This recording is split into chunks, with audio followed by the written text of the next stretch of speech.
Assalamualaikum warahmatullahi wabarakatuh. Saya Muhammad Yaziarkan dengan NIM 03052020206027 ingin menjelaskan materi tentang kalimat. Langsung saja.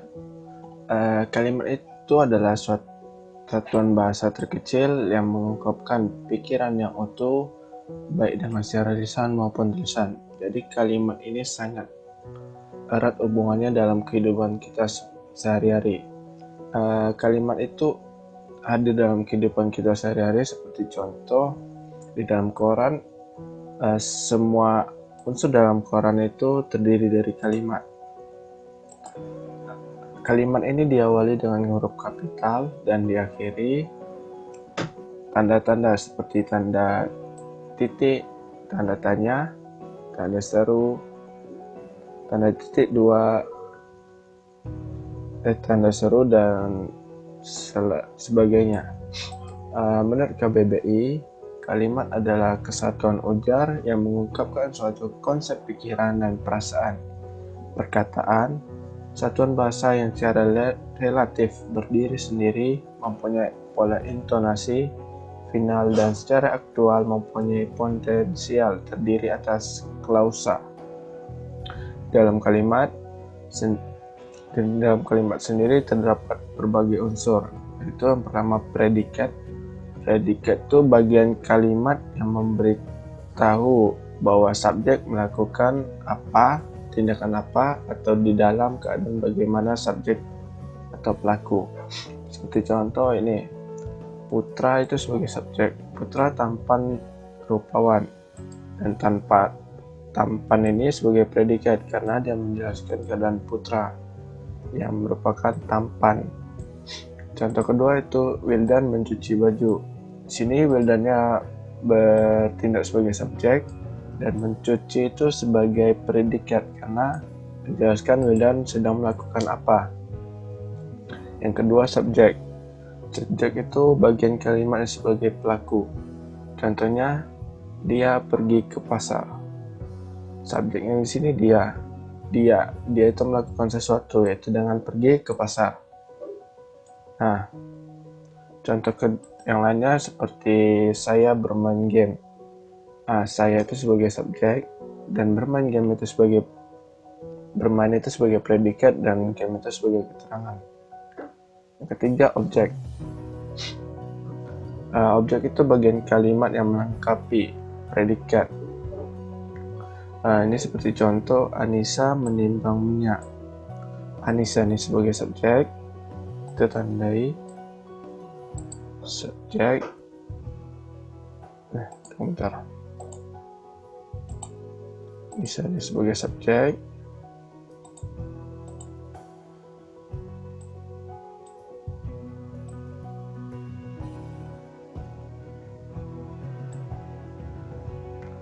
Lalu menimbang ini sebagai predikat.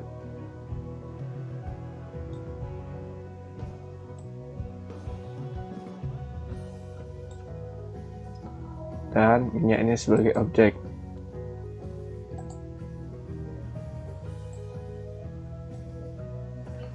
Nah, kita lihat di sini. Anissa ini sebagai subjek. Anissa ini melakukan sebuah tindakan disebut predikat, di sini menimbang sesuatu. Nah, minyak ini sebagai objek karena Anissa ini menimbang apa, dia menimbang minyak. Nah, minyak ini bertindak sebagai objek. Terus unsur yang keempat itu pelengkap. Pelengkap itu bagian kalimat yang melengkapi predikat. Kita lihat di sini banyak orsospol berlandaskan Pancasila. Nah, di sini banyak ini bertindak sebagai subjek. Banyak orsospol ini bertindak sebagai subjek. Berlandaskan ini sebagai predikat. Nah, pelengkap ini Pancasila. Dia berlandaskan apa? Berlandaskan Pancasila. Yang kelima itu keterangan. Keterangan itu bagian kalimat yang menerangkan berbagai hal tentang bagian kalimat yang lainnya. Seperti contoh, anak yang baik itu rela berkorban demi orang tuanya. Jadi di sini anak sebagai subjek,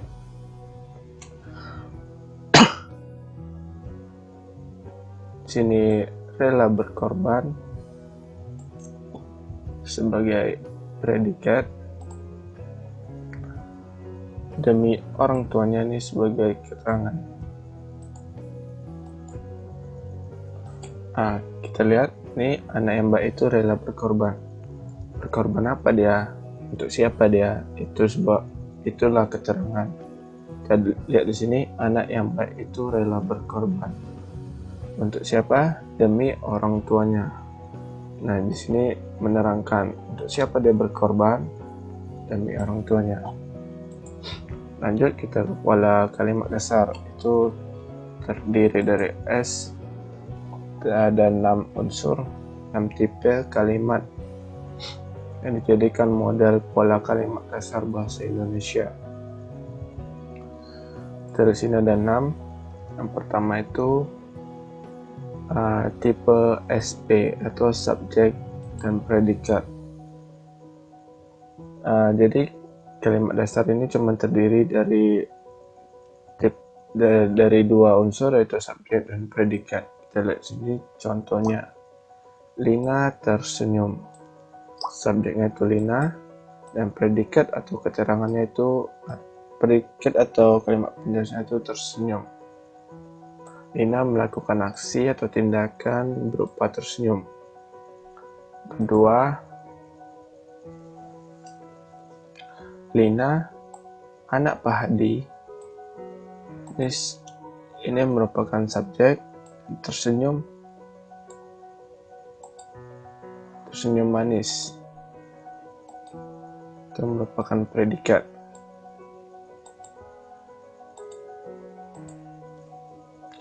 Yang kedua, kalimat dasar tipe SPO atau subjek, predikat, dan objek. Jadi kalimat dasar ini terdiri dari tiga unsur pembentuknya, yaitu subjek, predikat, dan objek.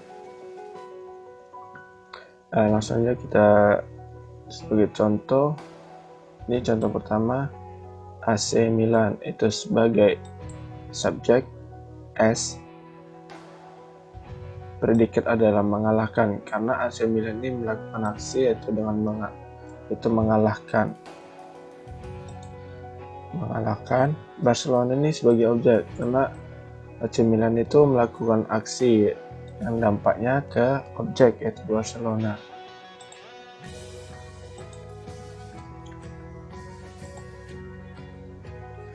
Ini juga contoh kedua, Korea Utara. Korea Utara ini sebagai subjek telah mematuhi. Mematuhi itu jadi sebagai predikat. Jadi Korea Utara ini melakukan suatu tindakan yaitu telah mematuhi. Sebagai kita ganti dulu.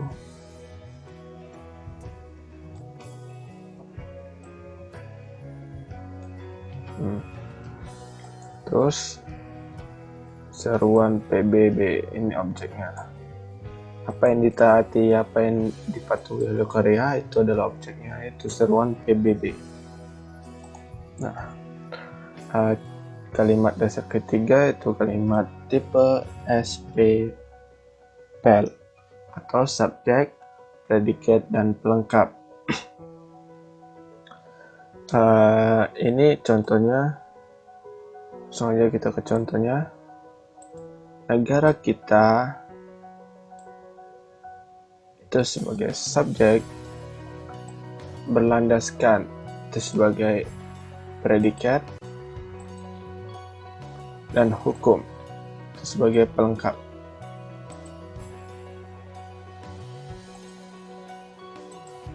Nah, kenapa begitu? Karena negara kita itu sebagai subjek yang melakukan aksi atau tindakan itu berlandaskan Nah, hukum ini sebagai pelengkap.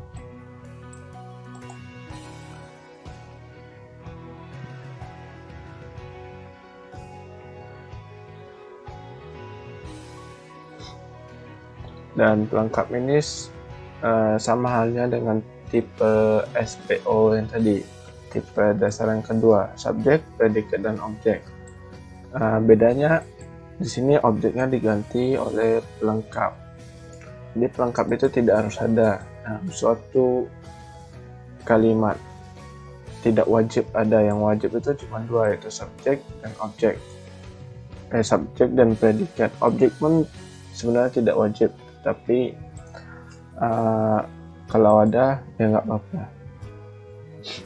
Keempat, kalimat dasar tipe subjek, predikat, dan keterangan. Sini kalimat pelengkapnya kita ganti menjadi kalimat keterangan. Seperti contoh, Amin Rais tinggal di Jogja. Kita lihat di sini, Amin Rais sebagai subjek, tinggal itu sebagai predikat, dan di Yogyakarta itu sebagai keterangan. Kita lihat Amin Rais. Amin Rais ini sebagai objek yang melakukan suatu tindakan, dan predikatnya adalah tinggal. Tinggal itu ada sesuatu yang ditunjukkan yang dilakukan oleh Amin Rais. Kata di sini sebagai kata penghubung atau menyatakan suatu tempat. Jadi Yogyakarta ini sebagai kalimat keterangan, yaitu keterangan tempat. Jadi Yogyakarta ini menjelaskan di mana sih ya Amin Rais tinggal. Nah, di Yogyakarta itu sebagai kalimat keterangan. Yang kedua, ini contoh, sayur mayur didatangkan dari Bogor dan sekitarnya. Sayur mayur ini sebagai subjek, didatangkan itu sebagai predikat, Bogor dan sekitarnya ini sebagai keterangan. Nah, kita lihat sini, sayur mayur ini sebagai subjek, didatangkan itu sebagai predikat, dan dari Bogor dan sekitarnya itu sebagai keterangan tempat. Di sini contoh ketiga nih ada pertengkaran. Itu terjadi 3 malam yang lalu. Pertengkaran ini sebagai subjek, terjadi itu suatu tindakan itu sebagai predikat, dan 3 malam yang lalu itu sebagai keterangan waktu. Lanjut ke kalimat dasar tipe SPO dan pelengkap, yaitu subjek, predikat, objek, dan pelengkap. Itu langsung saja kita ke contoh. Ini mahasiswa mengirim jaksa agung ayam betina. Mahasiswa di sini bertindak sebagai subjek. Mahasiswa melakukan suatu tindakan yaitu mengirim itu sebagai predikat.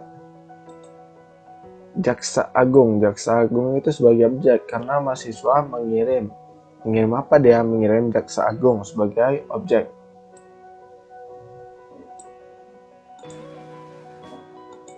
Dan di sini ayam betina ini sebagai pelengkap. Sebenarnya pelengkap ini tidak harus ada dalam suatu kalimat.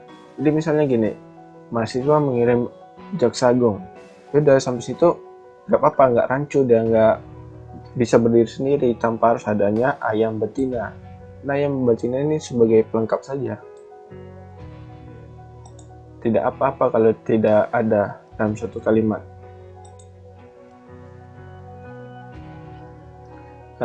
Lanjut, ini contoh kedua, itu petani menanami sawahnya Palawijaya. Sini kita lihat petani itu sebagai subjek, menanami itu sebagai predikat, sawahnya objek, dan Palawijaya itu sebagai keterangan atau pelengkap, sebagai pelengkap maksud saya.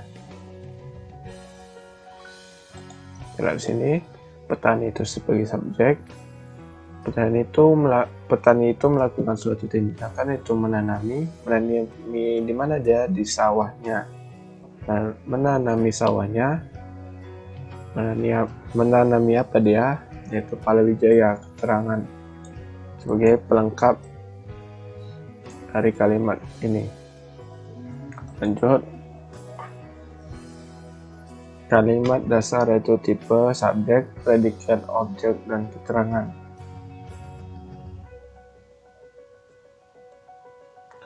Lihat di sini contohnya, mereka memperlakukan saya dengan sopan. Mereka itu sebagai subjek, memperlakukan itu sebagai keterangan, yaitu tindakan yang dilakukan oleh subjek. Saya itu sebagai objek, dan dengan sopan itu sebagai keterangan sebagai keterangan. Nah, terus contoh kedua, Melanie memasukkan bungkusan itu ke dalam mobil. Melanie ini sebagai subjek, memasukkan itu sebagai predikat, bungkusan itu sebagai objek, dan ke dalam mobil itu sebagai keterangan. Kita lihat di sini, Melanie itu sebagai subjek yang melakukan suatu tindakan, yaitu memasukkan apa dia, itu bungkusan. Nah, itulah dia objek. Terdapat objek itu bungkusan. Kemana dia? Inilah keterangan benda, itu ke dalam keterangan tempat, itu ke dalam mobil. Ini contoh-contohnya kalimat, frasa, dan klausa. Langsung aja kita ke jenis kalimat. Kalimat itu dapat dibagi menjadi beberapa jenis, yaitu jumlah klausa pembentuknya, yang kedua fungsi isinya, yang ketiga kelengkapan unsurnya, dan yang keempat susunan subjek predikatnya. Kita masuk ke jenis menurut jumlah klausanya. Itu ada dua macam, yaitu kalimat tunggal dan kalimat majemuk. Di sini kita lihat yang pertama, kalimat tunggal. Kalimat tunggal itu kalimat yang terdiri dari satu klausa. Itu kalimat tunggal hanya mengandung unsur subjek, predikat, objek, pelengkap, dan keterangan. Kita tandai dulu. Ini contohnya, langsung aja contohnya. Kami mahasiswa Indonesia. Ini tunggal, karena dia hanya memiliki satu subjek, satu predikat, dan satu objek, satu pelengkap atau satu keterangan. Sini cuma terdiri dari S, P, dan O. Sini subjeknya itu kami. Kami itu sebagai subjek, mahasiswa.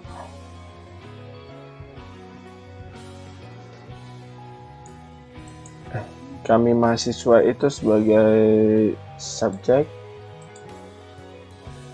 Indonesia itu sebagai predikat. Jadi mohon maaf, tadi kalimat yang pertama ini terdiri dari dua unsur, yaitu subjek dan predikat.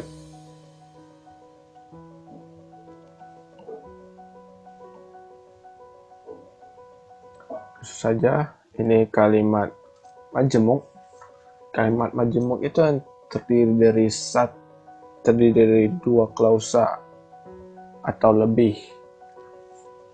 Dan biasanya itu kalimat majemuk ini dilengkapi oleh kata hubung seperti dan, atau, serta, ketika, dan sebagainya. Ada banyak sekali kata hubung.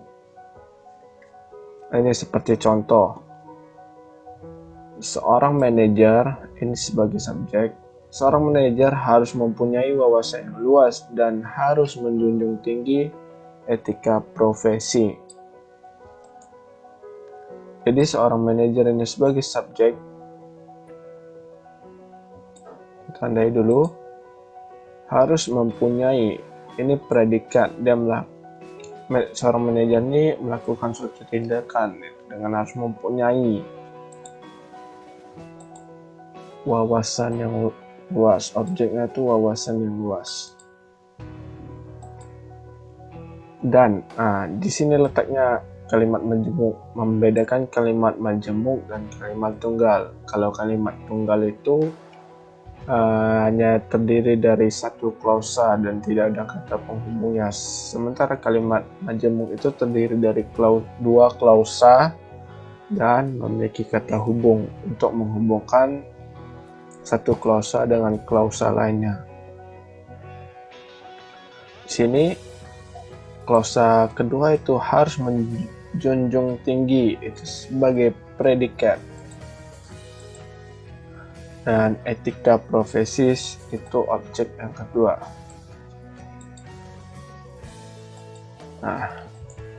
Contoh kedua, anak-anak bermain layang-layang di halaman kampus ketika para dosen, karyawan, dan mahasiswa menikmati hari libur. Kita kupas contoh ini. Di sini terdapat dua subjek, dua predikat, dua objek, dan satu keterangan. Sini subjek pertama itu anak-anak. Anak-anak itu melakukan tindakan yaitu predikat, yaitu bermain. Dan layang-layang itu objek. Bermain apa anak-anak tersebut? Bermain layang-layang. Nah, di sini halaman kampus. Halaman kampus ini keterangan. Keterangan di mana anak-anak ini bermain layang-layang. Keterangan tempat.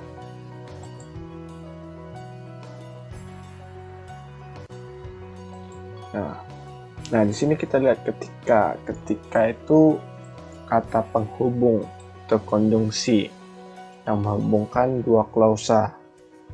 Di sini subjek kedua atau klausa kedua itu para dosen, karyawan, dan mahasiswa itu bertindak sebagai subjek kedua atau klausa kedua yang menyebabkan kalimat ini kalimat majemuk. Menikmati yaitu predikat kedua. Dan hari libur itu objek yang kedua. Nah,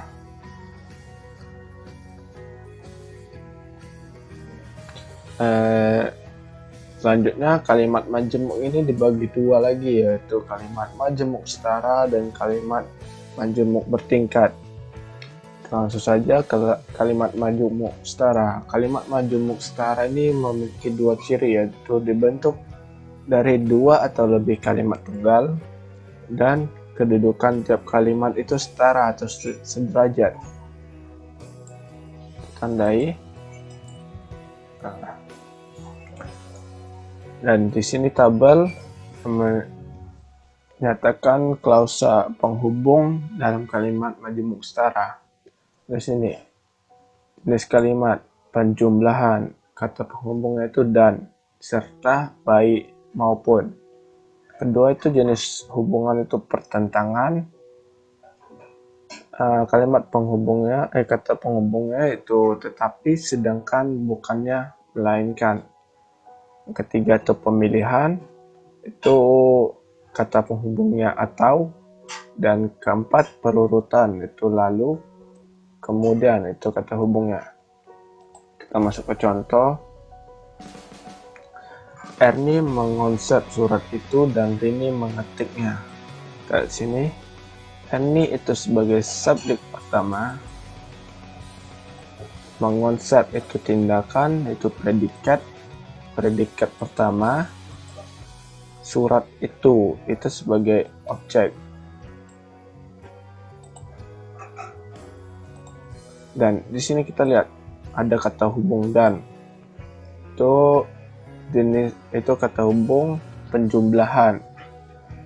Masuk ke kategori kata hubung penjumlahan. Karena dia menghubungkan dua klausa. Di sini dan.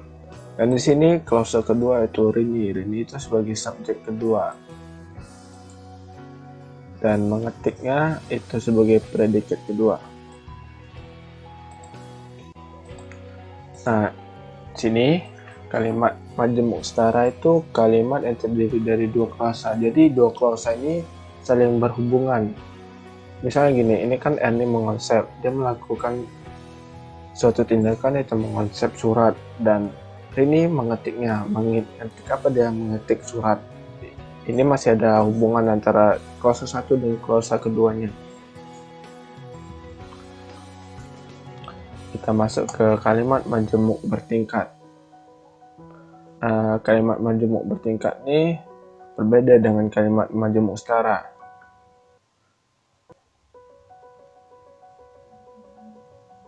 Jadi kalimat majemuk bertingkat ini klausa pembentuknya tidak setara dengan klausa selanjutnya. Jadi klausa kedua itu sebagai pengembangan dari klausa pertamanya. Di sini ada penghubung antar klausa dalam kalimat majemuk bertingkat, yaitu jenis hubungan waktu, syarat, tujuan, konsensif, pembandingan, penyebaban, pengakibatkan, cara, kemiripan. Dan di sini banyak sekali terlihat kata penghubungnya. Sejak, sedari, sewaktu, agar, supaya, jikalau, seandainya, walaupun, meskipun, meski, walau, dan sebagainya. Langsung kita ke contohnya. Dia datang ketika kami sedang rapat. Kita lihat sini dia itu sebagai subjek pertama, klausa pertama. Dia datang, subjek pertama. Datang itu sebagai predikat keterangan. Dan ketika kita lihat sini, ketika itu masuk ke dalam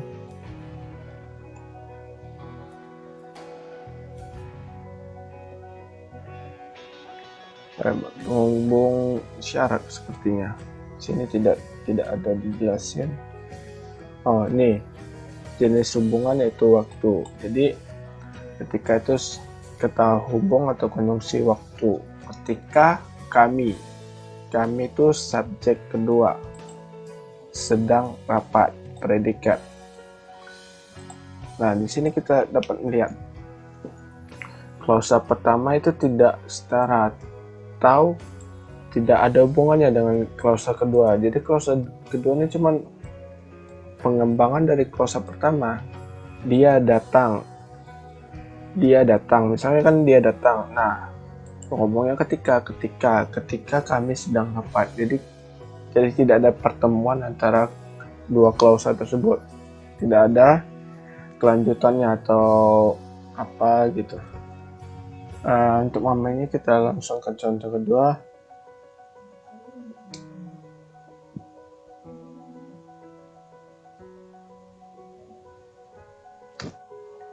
Petani berusaha meningkatkan panen dengan menggunakan bibit unggul. Di sini petani sebagai subjek pertama, berusaha sebagai predikat pertama, meningkatkan panen objek. Objek pertama. Sini menggunakan kata kata hubung dengan. Dengan itu masuk ke waktu sepertinya. Ya, waktu. Enggak, cara. Kata hubung konjungsi cara. Dan di sini kata hubungnya menggunakan itu sebagai predikat. Tandai predikat bibit unggul objeknya. Nah, lihat di sini pada ini termasuk kalimat majemuk bertingkat karena di sini petani berusaha meningkatkan panen dengan menggunakan bibit unggul. Tidak ada suatu maksudnya gini. Jadi petani berusaha meningkatkan panen. Jadi kalau klausa kedua ini menggunakan bibit unggul. Klausa kedua ini memperluas maksud dari klausa pertama. Jadi petani berusaha meningkatkan panen dengan cara apa? Dengan cara menggunakan bibit unggul. Itu hubungannya. Langsung kita masuk ke kalimat kedua, itu jenis kalimat menurut fungsinya. Itu ada empat. Kalimat berita, kalimat tanya atau interrogatif, kalimat perintah atau imperatif, dan kalimat seru atau ekslamatif. Tandai. Masuk ke kalimat pertama, itu kalimat berita. Kalimat berita adalah kalimat yang dipakai oleh penutur untuk menyatakan suatu berita kepada mitra komunikasinya. Bentuk kalimat berita bersifat bebas, boleh inversi atau versi, aktif atau pasif, tunggal atau majemuk, dan sebagainya.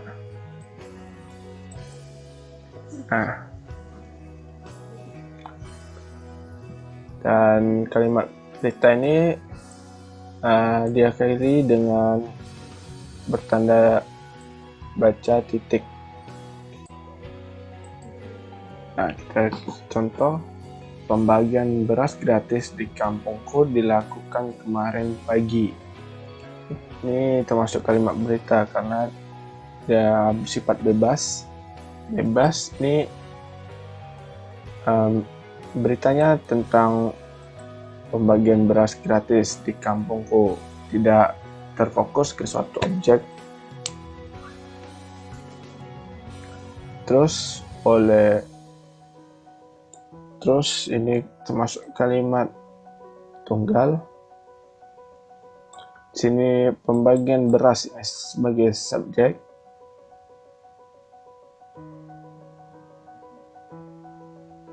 Pembagian beras di kampungku ini sebagai subjek.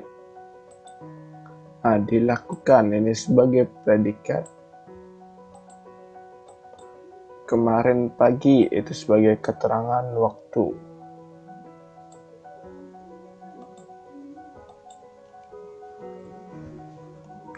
Terus lanjut ke kalimat tanya. Kalimat tanya atau interrogatif adalah kalimat yang dipakai oleh penulis untuk memperoleh informasi atau reaksi berupa jawaban dari narasumber atau mitra komunikasinya. Pada bahasa lisan, kalimat berintonasi akhir naik, dan pada bahasa tulis, kalimatnya diakhiri oleh tanda tanya. Selain kehadiran tanda tanya, dalam kalimat tanya sering pula hadir kata tanya, seperti yang sering kita kenal yaitu 5W1H atau adik Simba, apa, di mana, siapa, mengapa, dan bagaimana adik Simba. Ini contohnya, apakah barang ini milik saudara? Nah, di sini kalimat tanya terletak nih, apakah itu termasuk kata tanya. Dia menanyakan apa? Menanyakan barang ini milik saudara. Nah, ini keterangannya. Dia menanyakan apa? Nah, di sini ada kata tanya karena ini berupa tulisan, bukan secara langsung. Jadi kalau misalnya kalimat tanya itu kalau secara lisan atau secara langsung itu nada bicara kita menaik atau misalnya sedang apa kamu? Nah, kamunya tuh intonasinya naik. Jadi sehingga itu memperjelas kita sedang bertanya.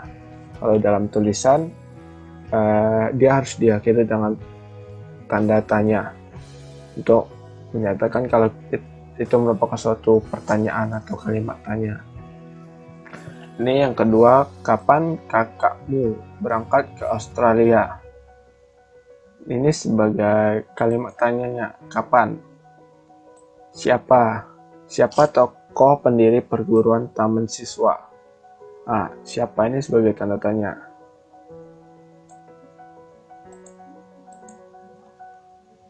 Terus kita masuk ke kalimat perintah atau imperatif. Kalimat perintah itu dipakai penutur ingin menyuruh atau melarang orang berbuat sesuatu.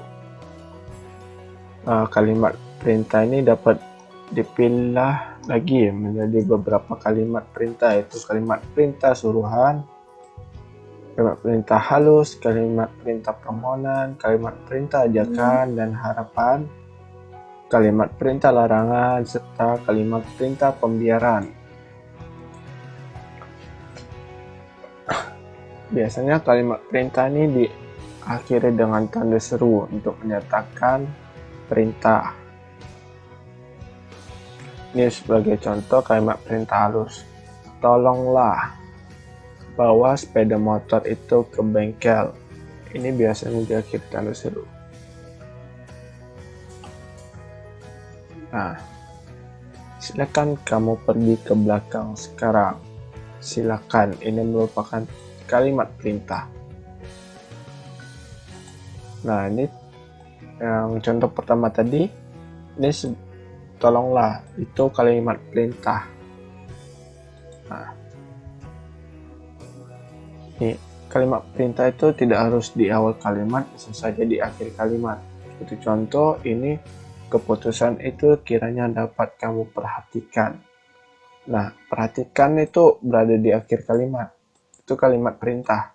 Perhatikan ini memerintahkan bahwasannya kamu harus memperhatikan keputusan itu. Dari sini masih ada lagi kalimat perintah langsung. Ini biasa secara lisan. Pergilah kamu sekarang. Pergilah kalimat perintah. Dia memerintah siapa?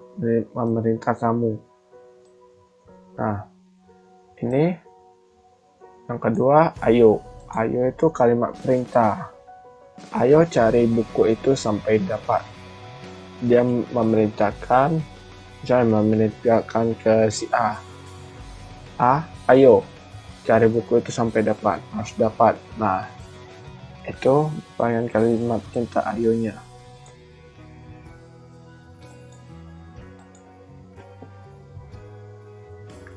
Terus kalimat perintah larangan langsung. Ini berupa larangan, biasanya janganlah dan sebagainya. Dan ini kita lihat kalimat perintah itu janganlah. Janganlah kamu pergi sekarang. Biasanya dilarang juga termasuk, ini kita buat aja.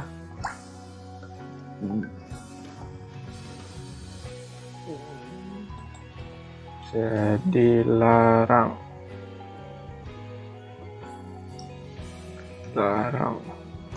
merokok di sini.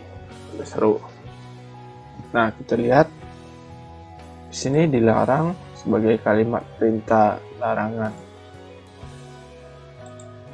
secara langsung ya. Ini merokok ini sebagai apa yang dilarang dia. Nah, merokok itu dilarang seperti itu. Terus kalimat perintah larangan halus ini rada-rada tidak menyinggung apa yang diperintah. Nih, terima kasih karena Anda tidak merokok. Sepertinya dia sebenarnya sama dengan kalimat perintah larangan langsung. Ini dilarang merokok di sini. Cuman ini bernada agak halus, berkata halus. Dia terima kasih. Itu sebagai perintah. Dia menyatakan terima kasih karena Anda tidak merokok. Terus kalimat perintah permintaan. Minta perhatian anak-anak. Nah, misalnya dalam diskusi. Ini kan minta perhatian ini sebagai kalimat perintah. Misalnya dalam diskusi kelas. Ini kita tulis saja di sini. Misalnya dalam diskusi kelas. Perhatian semuanya. Semuanya, saya akan melakukan titik-titik. Ini sebagai perintah untuk supaya saya tuh diperhatikan, misalnya perhatian semuanya. Ini kalimat perintah untuk, kan ini contohnya di dalam kelas, presentasi di dalam kelas misalnya. Dan pembukaan, misalnya ada orang yang ribut, kita akan melakukan perintah kepada teman-teman supaya segera diam atau melakukan, yaitu perhatian semuanya. Itu kalimat perintah. Saya akan melakukan titik-titik dan sebagainya. Ini kalimat perintah permintaan atau permohonan. Ini kalimat perintah ini mohon. Kalimat perintahnya, mohon hadiah ini adik terima. Nah, ini kalimat perintahnya. Dia memohon kalau hadiah ini harus adik itu terima. Ini kalimat perintah, ajakan, dan harapan. Ayolah, ini ajakan. Ayolah, belajar ini sebagai harapan.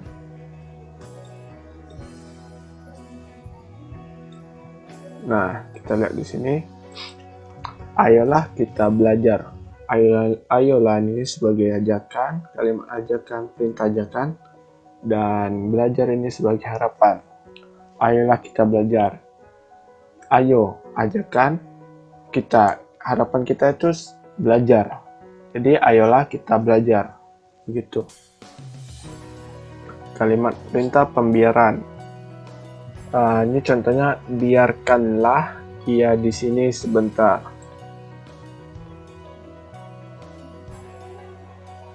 Ini di sini biarkanlah itu sebagai pembiaran.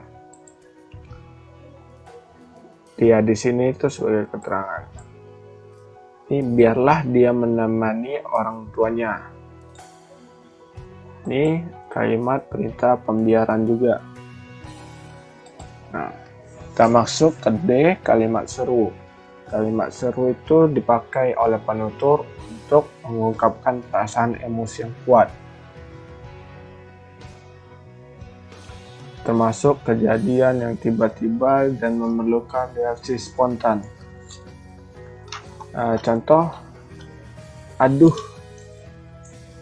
pegangan saya terlepas. Bentar.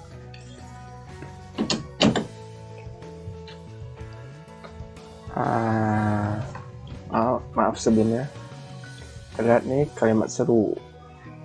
Nih contohnya, aduh, pegangan saya terlepas. Ini termasuk kalimat seru karena dia mengungkapkan perasaan emosi yang kuat.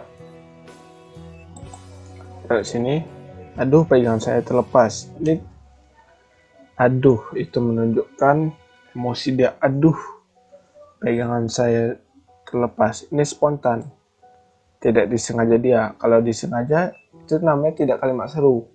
Masa pegangan saya terlepas dari situ? Itu bukan kalimat seru, tidak spontan. Lanjut kita ke sub 3, itu kalimat tidak lengkap atau kalimat minor. kalimat di dalam bahasa tulis, lebih-lebih bahasa lisan sering lengkap unsurnya. Hal ini terjadi dalam wacana pembicaraan yang konteksnya sudah diketahui oleh para pelaku. Kalimat yang tidak berpredikat atau bersubjek disebut kalimat minor. Nah, kalimat minor atau kalimat lengkap ini tidak memiliki subjek atau kalimat itu tidak memiliki predikat. Lawannya itu minor. Lawannya itu mayor, memiliki semuanya. Ini sebagai contoh. Nih, kalimat contoh tidak lengkap. Mila bertanya, ada siapa di dalam? Nah, Maya menjawab, ibu. Terus Mila bertanya lagi, apa ibu sudah tahu rencana kita? Belum. Nah, ini termasuk kalimat tidak lengkap karena Maya menjawab ibu dan Maya menjawab belum. Sini kita lihat, Mila bertanya, ada siapa di dalam? Maya menjawab ibu. Seharusnya jika lengkap, ini cuma ada subjek. Ini karena dia terdiri cuma dari subjek, dia termasuk tidak lengkap. Soalnya dia menjawab di dalam ada ibu, nggak ada keterangan dan subjeknya. Nih, jawaban kedua, kan Mila bertanya, apa ibu sudah tahu rencana kita? Belum. Ini tidak menunjukkan apa-apa, ini cuma predikat. Cuma ada predikat, tidak bersubjek. Seharusnya, supaya lengkap, dia dilengkapi oleh ibu belum tahu rencana kita. Nah, itu sebagai kalimat lengkapnya. Terus yang keempat, kalimat inversi. Kalimat inversi itu kalimat yang predikatnya mendahului subjek atau urutannya itu predikat lalu subjek gitu. Itu contohnya, menangis pacarku karena sedihnya. Menangis ini sebagai predikat. Nah, dia predikatnya mendahului subjeknya itu pacarku. Nah, sinilah letak inversinya karena predikat mendahului subjek dan karena sedihnya ini keterangan. Terus contoh kedua, berlari, adik mengejar layangan putus. Berlari ini sebagai predikat yang mendahului subjek. Adik itu subjek.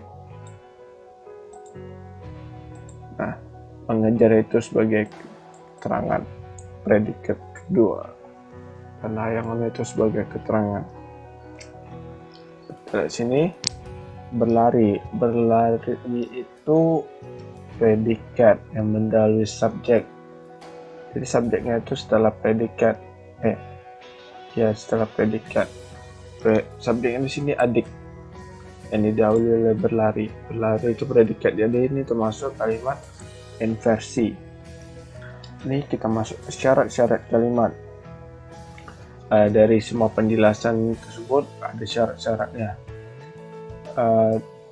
Itu syarat-syarat terjadinya suatu kalimat. Itu pertama harus memiliki minimal harus memiliki subjek dan predikat. Jadi kalau objek, keterangan, serta pelengkap itu tidak harus ada dalam suatu kalimat.